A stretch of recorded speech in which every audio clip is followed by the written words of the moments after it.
या काहे उदास बड़ा हो? का कही रे, देख न बड़ा लाइन लगल बा।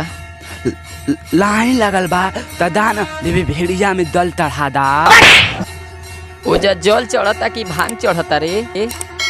आथा बुध दैनी यही से बाबा सावन में बोलाए एकर कोनो उपाय बा? भानु इनका के दोसर दड़ी पियावे के होई।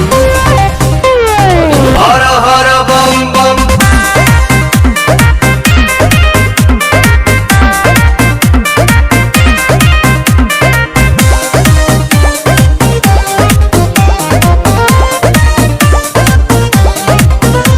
टेंशन में रहतानी काहे भोले दानी अभांगा जा छोड़ दी साफा लइकन के कहल मानी ताजा ताजा लाइल बानी अखिया खोली देख ली ना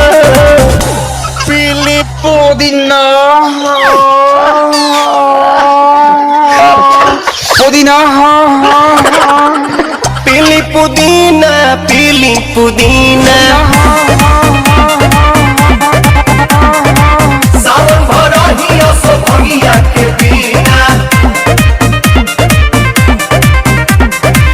रे भैया ना पियन का रे? लोता ना भैया हम पिया बतानी। हाँ पिया।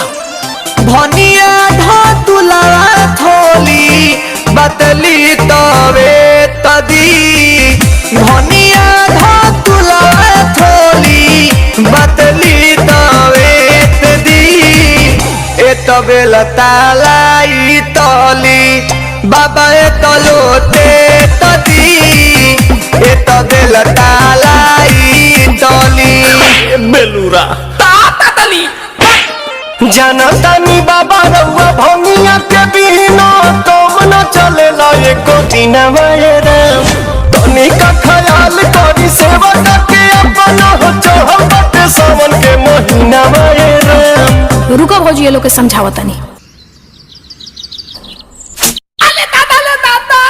अरे झूठो के भीड़ बाड़ा कइले हो सभे के बाड़ा झुरइले हो। झूठो के भीड़ बाड़ा कइले हो सभे के बाड़ा झुरइले हो।